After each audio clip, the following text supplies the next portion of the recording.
siis istikul võib vajadusel peaks ära lõikama mõned oksad, mis tulevikus võivad hakata probleeme tekitama. Siis üks asi on topeltlatt, mis on aeg-ajalt. Siin ei ole ta nüüd nii selgelt.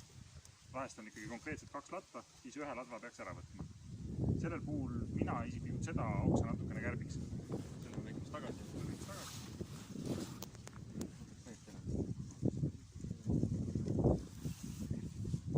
Lõikun tagasi ja lõikuse puhul ikkagi tuleb pidada meeles seda, et ei lõika ära niimoodi, et jääks kuskil sentimeetrine tüügas püsti. Vaid isegi sellel väikesel puul on näha ilusti, kus on koorekrae. Ilusti, et ei teeks ka sellist silalõikust, et pikki tüve, vaid siin on ilusti näha, kus jookseb koorekrae. Ja selle koha pealt hakkab puu tootma kallust ja kasvatab selle haava ilusti kinni. Kui jätta, ütleme nüüd selline tüügas siia näiteks, siis noorel puhul ei ole see kahju, ütleme, nii suur. Vanemal rohkem sellepärast, et ta hakkab siit kasvatama seda kallust kuskile maale, et ta mitte kunagi ei jõua siia otsa, et seda haava kinni kasvatada. Ja läbi selle suure lõikehaava siis, või läbi selle haava, mis siit kunagi kinni kasva, läheb sisse medanik, tekib tüvemedanik ja puu on juba üks kriteeriumitest, miks ta võib olla murdumisohtlik. Ja kui ta on kuskil majade vahel või linnakeskkonnas, siis on see juba esimene oht, miks on vaja kas siis teha tugevam võra vähendamine või siis halvimal juhul raiuda, oleneb millises keskkonnas ta kasvab. Ja selle me lõikame siit tagasi. Ja lõikepind tuleks vaadata alati, et ta jääb võimalikult väike ja võimalikult puhas. Ja kui oksakäärdega lõigata, siis on ka üks hästi tore nipp on, et see tera või lõike pool jääb alati sinna suunda, mis alles jääb. Selles mõttes, et kui lõigata teistpidi, siis see lõikepind ei jää nagu, ta jääb puhas ja ta jääb alati kaugemalt, et see ei saa nagu puhast lõiget teha.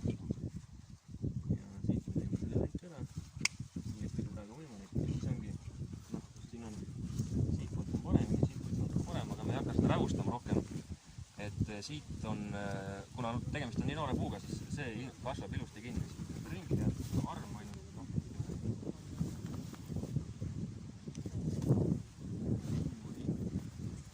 Ja teiseks, mida siis ka vaadata, et kas on mõni oks, mis on saanud istutamise käigus näiteks vigastada. Kui mõni oks, mis on juba viga saanud, selle ka idee poolt juba ära võtta. Siin see alumine on saanud mingil hetkel natuke vigastada. See on siin täna selline natukene küsimuse kohta. Ja tulevikus on ikkagi see esimene oks, ta on liiga madal, ta jääb ootama selle liivanaha jalgu. Et praegu ei ole mõtet hakata neid alumisi oksi kõik ära lõikama, et puu kasvades siis saab niikuinii valida, millised põhioksad siia jäävad, kui on tegemist puuga, mida hakatakse hooldama.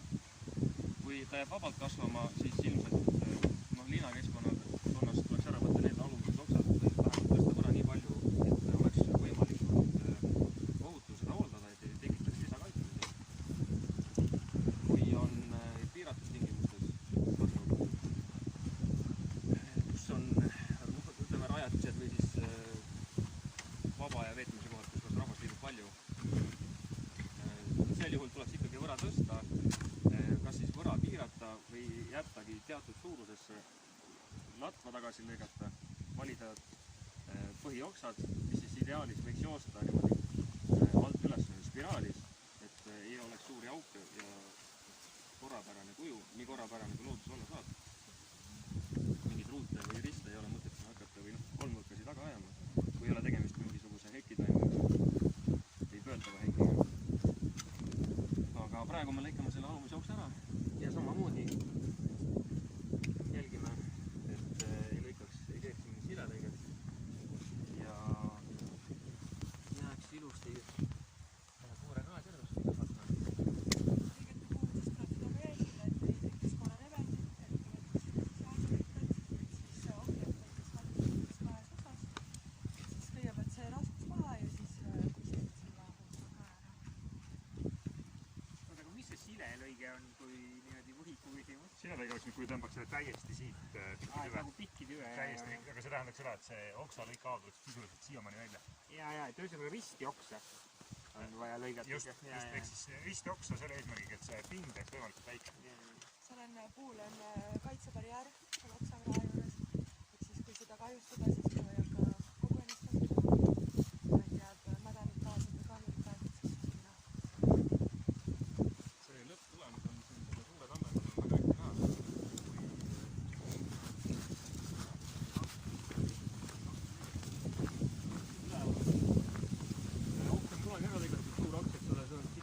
näha, kuidas nagu tallus tekib ja kasvatab seda haava kinni. Et sellega, kuna on tegemist suure lõikega, siis sellega läheb aega. Tamme puhul on see hea, et tüvi ei mädane ära, et kui näiteks ütleme Pärnal teha suur lõikehaav, siis Pärnal võib juhtuda niimoodi, et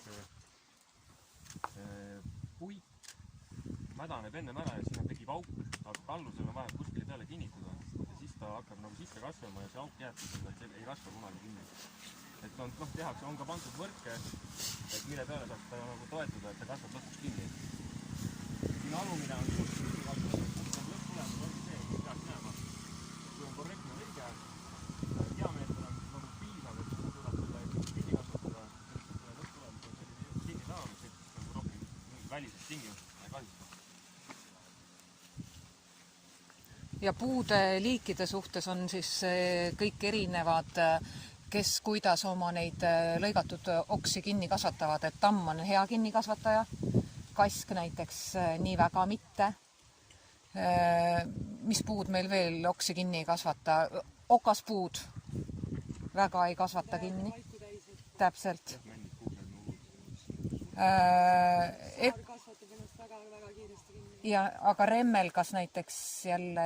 Ja remmelgal on jah, põhimõtteliselt ongi see oht, et see puit seal sees mädaneb enne. Lihtsalt mädaneb ära enne, kui ta hakkab kinni kasvatama, et iga puu on nagu erinev, et mõnel puul võib võtta sellist suuremat oksa ja mõnel puul, arboristid teavadki, mida ei või lõigata nii suurte okstena, ei või nagu eemaldada neid.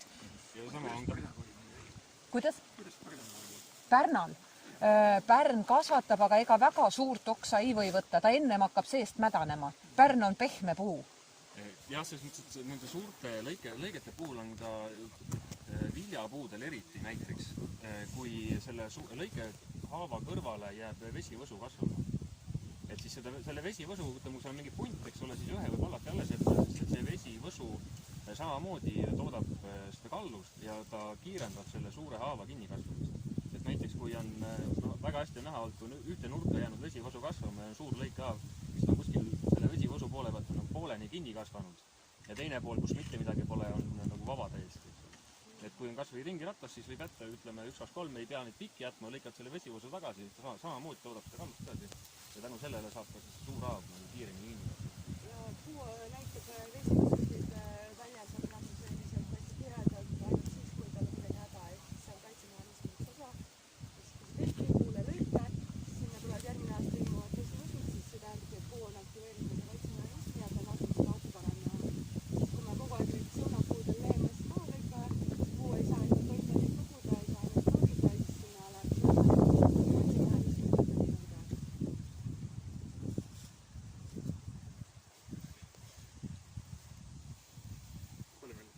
Seda elusoksa sellega näete, et kui on siis vaja oksa lõigata, kuidas saad aru see õige koht, kus see lõikib teha, ei ole liiga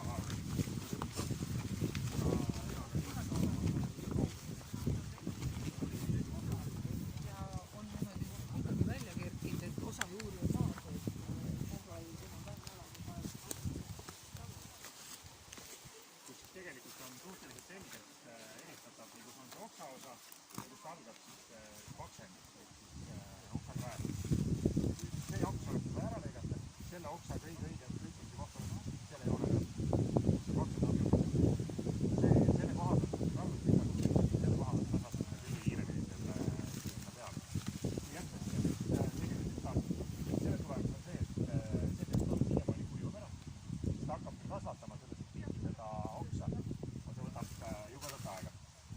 Ja kui teha talle silereid, kui tegelikult ta siit ära, siis jääb esiteks lõikehaav suur, siis selle kinni kasvamine sisuliselt tuleb ainult tüve jämenemise arvelt. Ja sinna ei hakka enam oma nagu veneeri peale kasvatama, et nii nagu tüvi läheb jämenemaks, siis ta küll lõpuks kasvab sinna sisse, aga see lõikehaav on juba suur. Et tammel on seda üsna hästi näha, seda pakendit, kõikidel ta nii ilusti ei ole. Aga see loogika on nagu temenduseks sama. Lõige oleks nagu risti. Risti oksaga? Jah, mitte. Vanasti nagu kuskil värviti neid lõunakulõikeid, et see on üldse mingi hea plaan, või? See ei ole üldse hea plaan. Väga hea plaan. Nagu kuidagi tahtes See ongi kahtlane plaan.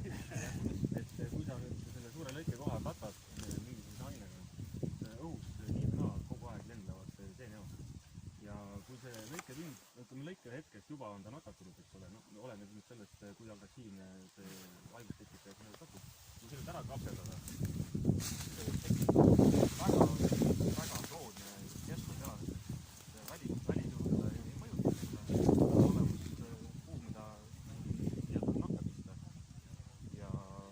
segada sellest keegi poolt ei sega jah, et seda agressiivsem see on.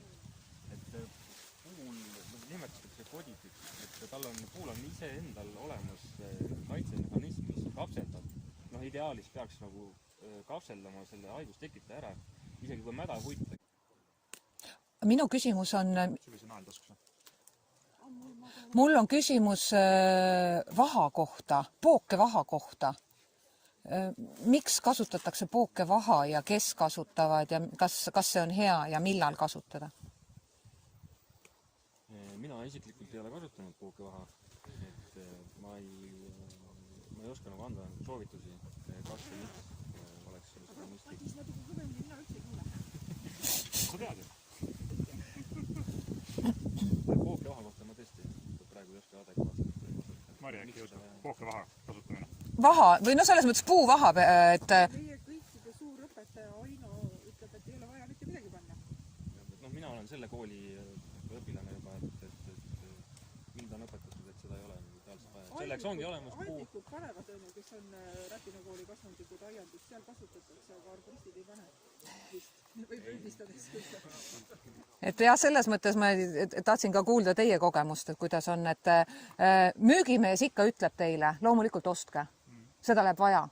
Suurte haavade puhul pange kindlasti, aga kogemuse põhjal, arboristi kogemuse põhjal me ütleme, et tegelikult kui sa sinna sellele lõikehaavale ikkagi selle vaha peale tõmbad, tal ei ole võimalik üldse kapselduda. Ta ei hakka seda koort üldse peale ajama, sest seal juba on mingisugune vahakiht.